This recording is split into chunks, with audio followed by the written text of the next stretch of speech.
Okay, so here we are back at the 1984 300 SD. Remember in the last video I was cleaning up the housing, polishing the lens, the gauge cluster, polishing the lens, putting in the new dimmer switch, and I've just got everything reinstalled in here.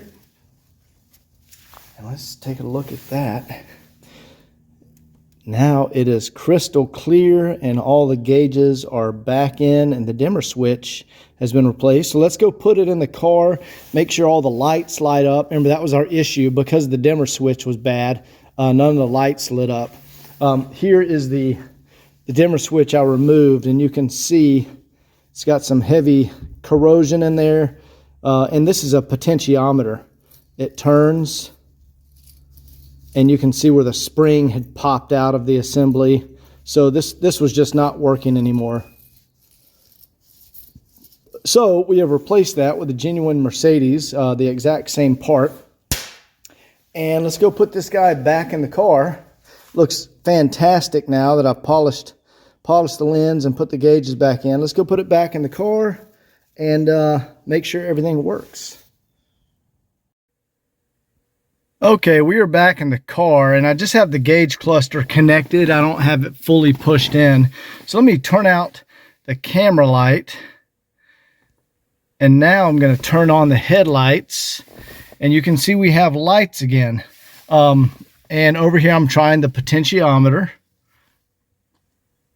Nice. Potentiometer works great. And let's just check the... All right, good. All the lights light up when I turn the key. And that's good. And now we have all the lights down here. The window switches, all the lights along the dash. So that has been repaired. Very nice. So I'm going to go ahead and push this gauge cluster back in here and get it buttoned up. Okay, before I popped the gauge cluster back in the car, just wanted to make sure everything works. So I've got it fired up, and we're getting the correct fuel reading, oil pressure, getting RPMs. There we go. Turned on the dash lights, and the potentiometer works outstanding, very smooth. I've never put a new one in one of these cars, and they're always a little, like, they always break up and flicker and come on and off, but when you put a new one on here, it works perfect. So that's really nice to see that. All the lights work, and cool. Got the blinkers working, and let's put on the brights. Got the bright lights working, so that's great. This gauge cluster is fully restored. All right, we're just going for a test drive, make sure everything works good.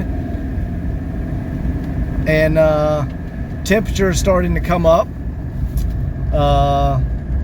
Odometer's working, speedometer, RPM, fuel. One thing I noticed is not working is the clock. So I'm gonna go ahead and pop this gauge cluster back out. And to fix those clocks, it's 2 capacitors that have to be replaced on the back of them. So I'm going to go ahead and pop it back out, replace those capacitors, and then this will be 100% working. All right, so I had to take the gauges back apart in order to fix the clock. The clock is a very easy repair. You basically take it out, you pop off these two, the minute and hour hand, and these 2 capacitors, this one and this one, they have to be replaced. That's what fails. So I've got my soldering gun out here, and I'm going to pop out this clock assembly. Basically, you remove the screws from the face, and the face can lift up just a little bit, and then on the back of the clock, you have a screw there and a screw there, and then right there is the solder point. That's the ground. You got to undo the ground, and then you can slide the clock out and change those capacitors. I had some here on my bench just because I had a couple of pair from the last time I did this. So I'm going to go ahead and change those capacitors. You have to make sure they're 100 microfarad. The voltage doesn't matter. It's 100 microfarad that's important. So I'm going to go ahead and get started on that, and I'll kind of show the progress along the way. All right, guys, so after removing, here's the 3 screws that hold the tachometer assembly. You can see that's the assembly back there. And then there's 2 screws here that hold in the clock. And of course, you have to desolder the ground connection right there after you remove a screw there and screw there. You have to desolder that ground connection to pull it out. But I don't ever remove the tachometer or the RPM needle because it's so fragile. But if you undo it, you can lift up on this just enough. See, it's disconnected from the back here. Those screws right up here are for the clock, and then down there towards the bottom, those are for the tachometer. And you undo those, and you can lift up the face just enough to get the clock assembly out. So here's the clock assembly. And there's the 2 capacitors you have to undo. And you notice there's a negative sign there and a negative sign there. So that's the negative leg of the capacitor. Now, on the modern capacitor, it's labeled. There you go. See, we have the negative leg.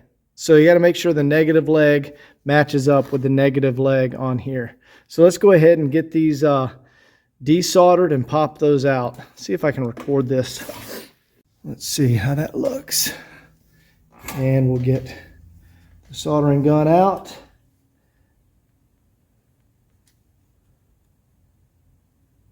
All right, I need to get a little solder on there. I need to tin the tip of the soldering gun so it melts a little better. And I'll wipe this off on my solder sponge. All right, so let's get this guy. You just put a little pressure on it. There we go. There's that one.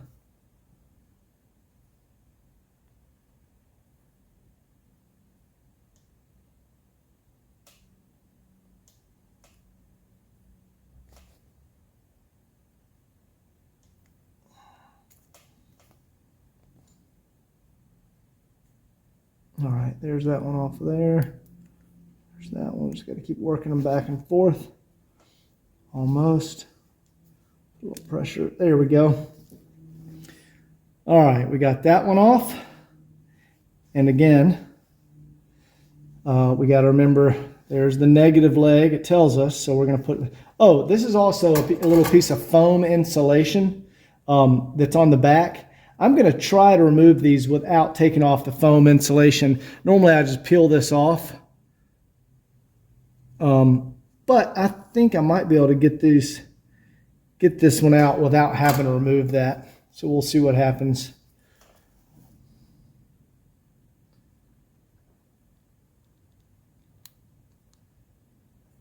All right. See if we can get this other one here. I'm going to...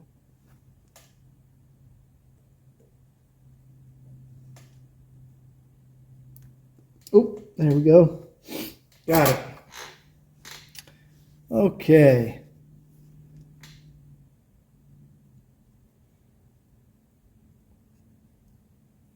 So that's good. We got our 2. These are the 2 capacitors you have to replace.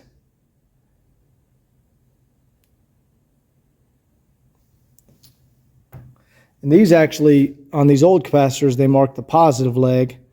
But on ours, it had the negative leg. There's capacitors out of there. And we have our negative leg, and we can see on the back of the circuit board, we have a little negative sign. So the negative leg needs to go where the negative sign is. That would be right there. So first we're just going to push through the positive leg here. We'll just melt it a little bit. Should go right through. There we go. And let's get the negative leg lined up. All right. We'll melt that down and push it through, and then we'll clip the tips off. There we go. Melt both of those.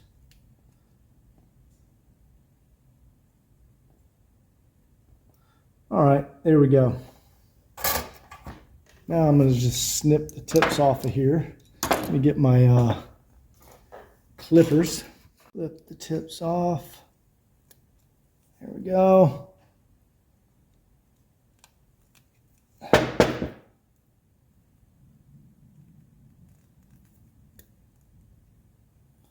There we go. Looks good. I might dab just a little bit more solder on those two connections. So we're just gonna put a little solder on the tip here. There we go. And that one actually looks good over there. So I'm not gonna touch that one. All right, let's get the other one. All right, on this one, the negative leg is right there. So there's our negative leg. So let's put through our positive there.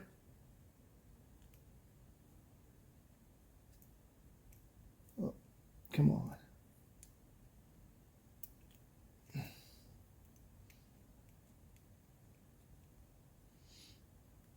Okay, I might have to melt that a little bit to get that one to go through. So let's do that. There we go. Voila. Now let's drip just a little solder on those connections.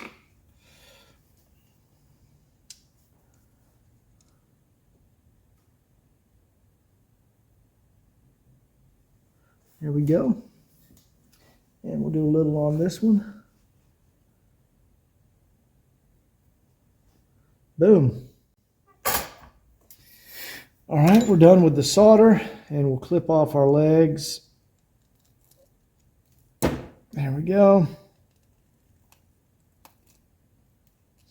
All right.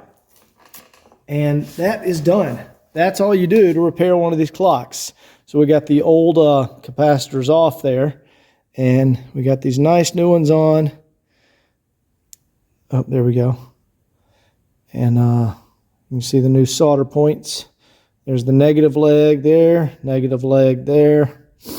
and that matches up. So now we just have to reassemble just a little bit, and this kind of slides in there sideways. Let me get it right.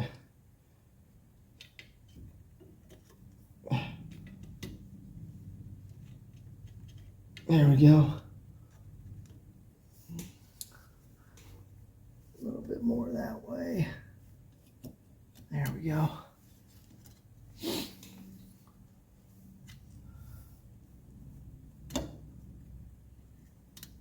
Okay, come on. There we go. Sort of got it in there crooked. So we want to undo that. Here, let's hold it right here.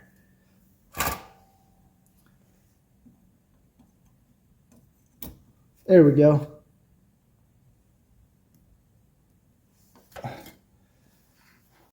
Screw right back in the face here just to hold everything together while I flip it over.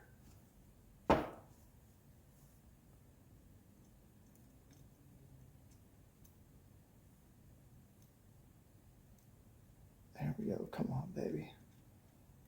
Everything's so small. Okay. I'm going to put these face screws in, and that's going to hold things in place while I flip it over and put the screws in the back of the clock and tachometer.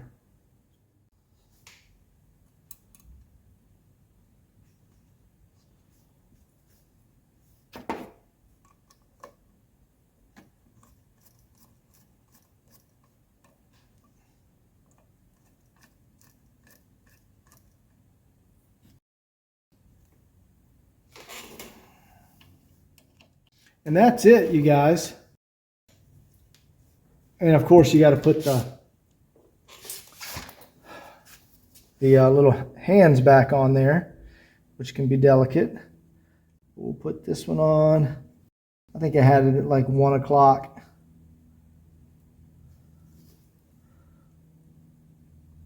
There we go. Let's mash that one down.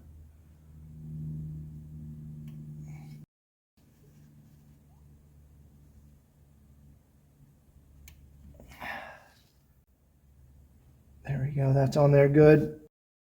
And I'm going to snap this one on here at 12 o'clock. Voila. Now let's make sure we can still adjust our clock with the clock adjustment mechanism.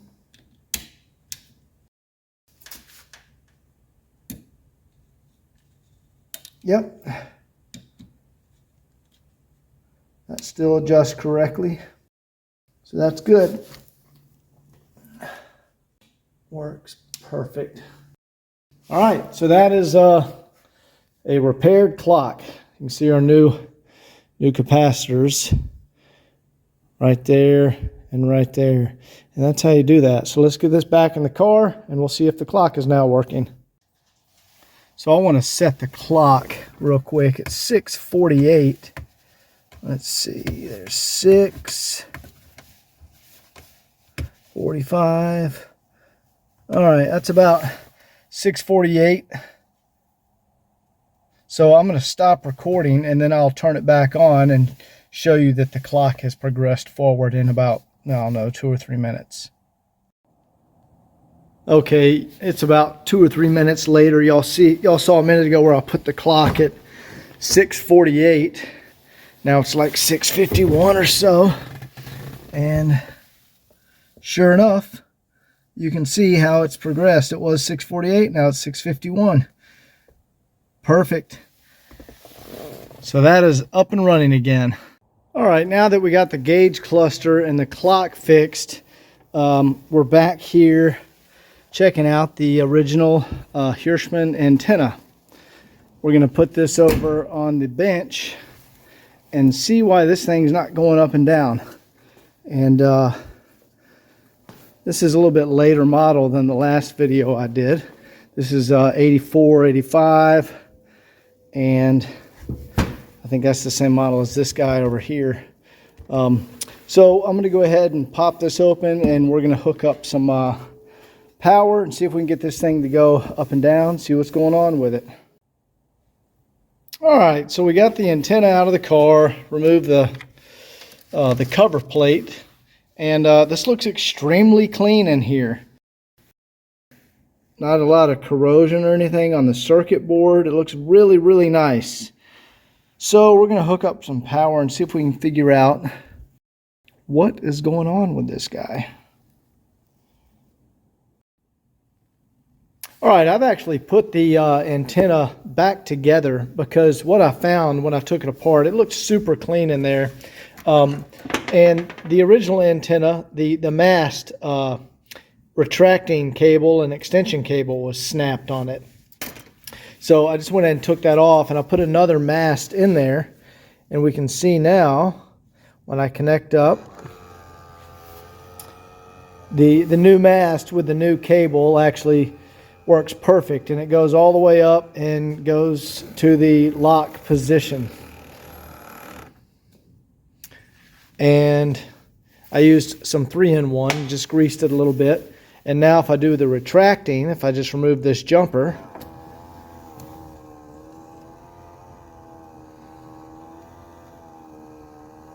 it retracts perfectly.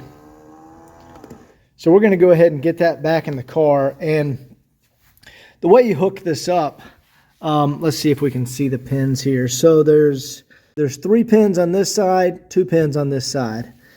And you connect your negative battery cable to that pin and your positive one to this pin. And that will retract the mast. Now, to extend it, you just add a jumper over here to pin, I think this is pin 1. See? Now, as soon as I remove the jumper, it'll retract. Watch. So I touch it, extends. As soon as I remove it, it retracts. So that's how you can test it. So I'll show that. So yellow is my negative, red is my positive, and then you just do a jumper over this pin, and no pin retracts, and on the pin extends. So this is now, and also I lubricated. I used some of this lubricant, and I lubricated the worm gear in there, and that's really all you need to do on these. There's not much you need to do to service it.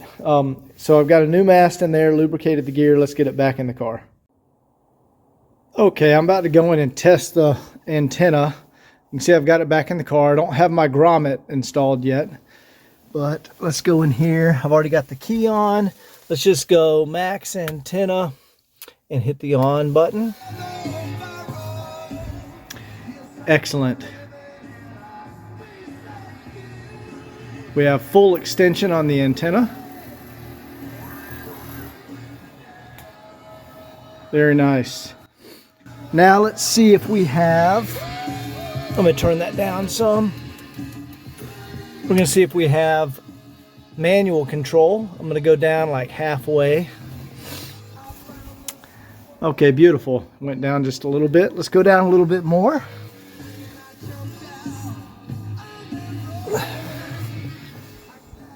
All right, we're down a little bit more. Let's go down.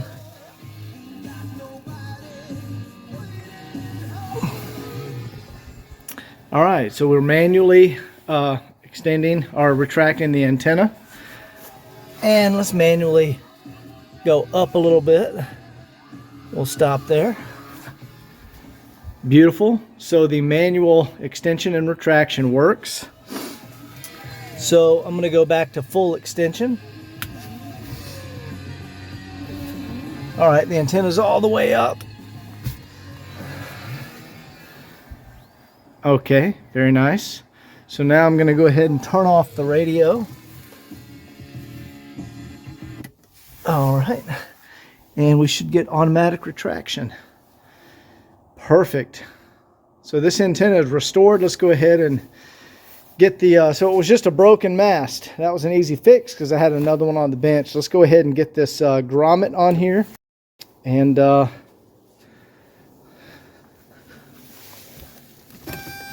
then we're done with that. Should have a grommet right over here. I like to use the original Mercedes grommet. That's what was on the 84. See, that's a rubber grommet. In 82, I think they were a little classier. Here's an 82, and they used the chrome fitting, which obviously that was more expensive to produce than a rubber grommet. But that just looks way classier. I'm a fan of the 81, 82. I think in 83, they might have still been using that, but I like the early SDs. Not that this is not a beautiful 84, but you can see where the cost cutting started to appear, at least by 84. So let's just get this grommet in there. All right, got the Mercedes original antenna grommet back on there. Hirschmann antenna is reinstalled, and put everything back. You can see there's the ground strap, the top of the antenna right there. But got everything back to factory original now. Ah, there we go. Very nice. And we got the antenna back up. And let's just retract everything.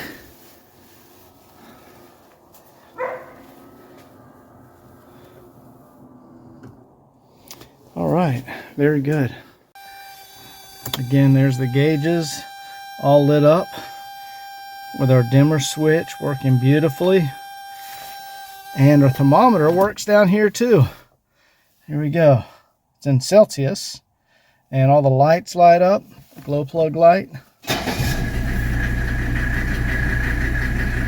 Beautiful.